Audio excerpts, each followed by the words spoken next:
بلدیہ ملیز کے محکمہ صحت سے تعلق رکھنے والی پیرامیڈیکل اسٹاف خصوصاً نرسوں نے میونسپل کمشنر بلدیہ ملیر کو ایک خط لکھا۔ خط میں انہوں نے واضح طور پر لکھا ہے کہ وہ کرونا وائرس جیسے موذی مرض میں بھی مستقل فرائض انجام دیتے چلے آ رہے ہیں، اور کوئی بھی قدرتی آفات ہو یا کچھ بھی ہو،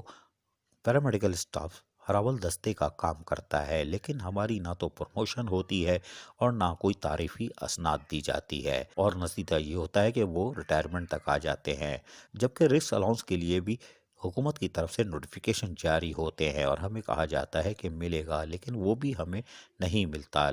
اور کسی نے آواز بھی نہیں اٹھائی کہ ہم لوگ او پی ٹی نہیں کرتے کیا۔ لیکن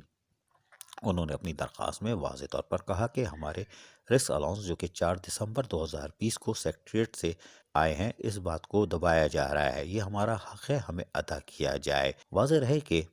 درخواست دینے والوں میں Lubna Ayaz Ali Soomro staff nurse, Bilquis Noorani staff nurse, Anees Bano staff nurse, Shahina Shamim midwife, Shamim Baig midwife اور چاند محمد ڈسپنسر شامل ہیں، اور یہ ان کی دل کی آواز ہے، اور یقیناً اس پر عمل درآمد ہونا چاہیے، کیونکہ ہم نے دیکھا ہے کہ 6 اضلاع میں پیرامیڈیکل اسٹاف خصوصاً ہمارے اسٹاف نرسوں یا دیگر ڈسپنسرز کو لاوارث قرار دیے جا چکے ہیں، ان کی طرف واقعی کوئی نہیں دیکھتا، سرٹیفکیٹ تو دور کی بات ہے، لالی پاپ کی تصویر بھی نہیں بھیجتے۔ ہم امید کرتے ہیں کہ میونسپل کمشنر بلدیہ ملیر اس طرف ضرور دیکھیں گے۔ عزیز عارف، KBS بلدیاتی نیوز، کراچی۔